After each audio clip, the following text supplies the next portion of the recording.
and we are to RB4. And I was maybe a little bit surprised that this guy was RB4 in the rookie ADP, maybe just because I hadn't paid enough attention to it.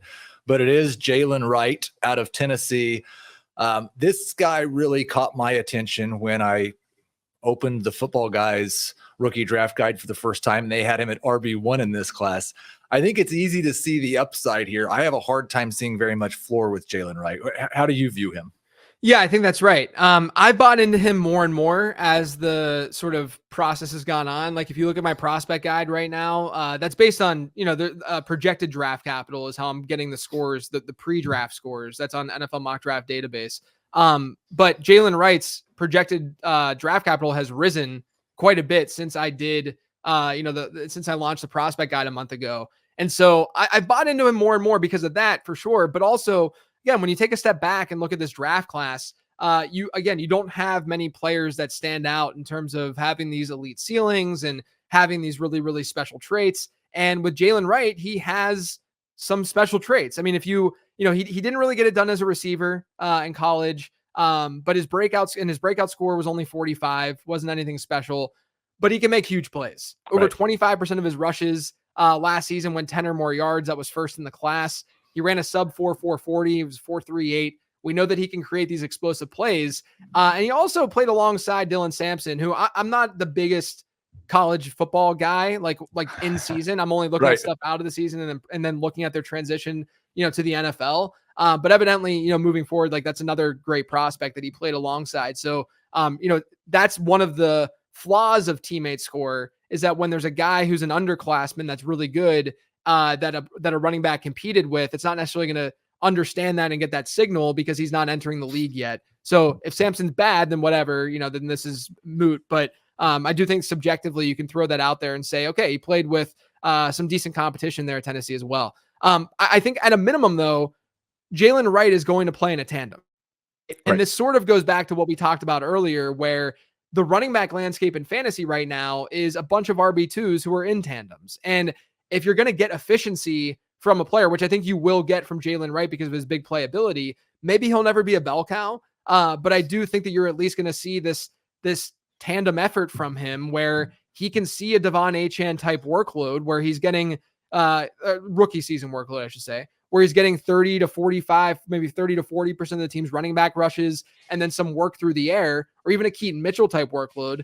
And that could be enough for him to give you some spiked weeks, give you maybe RB3 production with RB2 upside. But then there's the upside of what if all of these subjective secondary things like the teammate competition and the way that Tennessee used him. It's not like this would be the first time that Tennessee misused a running back entering the NFL over the last decade or so. And so I think that because of that, the floor, while he does have a scary profile from a floor ceiling perspective, like a Trey Benson, if you will, like if you're looking at the volatility of the profile, I think that Jaylen Wright fits a tandem better than what Trey Benson would fit, right? Like Trey Benson would be entering the league and a team would be thinking, oh, this guy's a bell cow or bust. Whereas Jaylen Wright, I think it's like, oh, we're drafting him a little bit later than where Benson might go.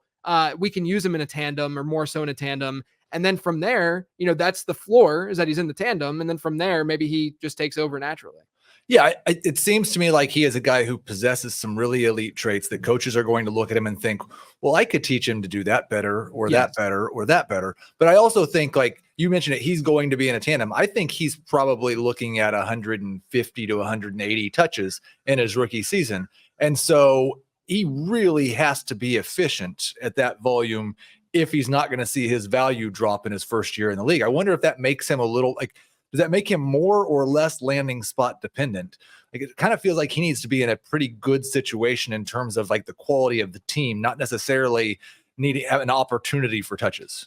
Yeah, I think that's probably right. But then you also, if he goes to a team that has an open backfield and some team really thinks that they can work with his traits, and all of a sudden it's the rocket ship mode. Like he's just off, right? And so I think it can go in a lot of different directions. But yeah, I mean, I think the most likely outcome is he's in a tandem. And if he's going to be in a tandem, we're going to need him to be in an offense that could create efficiency on the ground, which is what we saw from what we've seen from Baltimore through the years and what we saw out of Miami with Devon Achane and even what we saw with Jahmyr Gibbs, right, in Detroit, where we know that the offensive line's there, the run game's there, they have that effective run atmosphere and environment for that player. So yeah, I think that landing spot with all of these guys, but there's some guys like a Jaylen Wright where it could go a longer way. I don't think, I mean, he doesn't have anything in his college past profile to suggest this, but you mentioned former Tennessee running back. So we'll get it out of the way. A guy who has been incredible without a workhorse workload in the past, Alvin Kamara, who did go to Tennessee.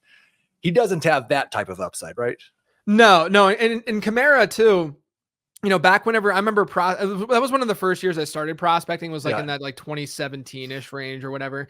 And Kamara coming out had a pretty weak, at the time I was like, oh, this production profile isn't that great. I'm not, whatever. He's not that athletic, because he didn't test that well either. Like Kamara, I feel like there's this idea that he's like this super, super fast athletic back. That's not necessarily what Kamara is. And he's also bigger than what a lot of people realize. There was the Gibbs to Kamara comps last year where, Kamara had like 20 pounds on Gibbs, entering the league. But regardless of all that, Kamara's receiving profile at least was really, really, really strong coming out. Like that was, if there's one piece to Kamara's profile going from Tennessee to the NFL, it was the fact that he had an unbelievable receiving profile. And I personally, at that time, was not weighing that enough. Right. And so that's something that I've evolved with. I am a sucker for a good receiving profile at running back, because I've seen how that translates from the player doesn't even have to be a great receiver in the NFL. It's just that it shows you, it's a signal for talent, because these teams are giving their running backs the ball in so many different ways, right? Like they're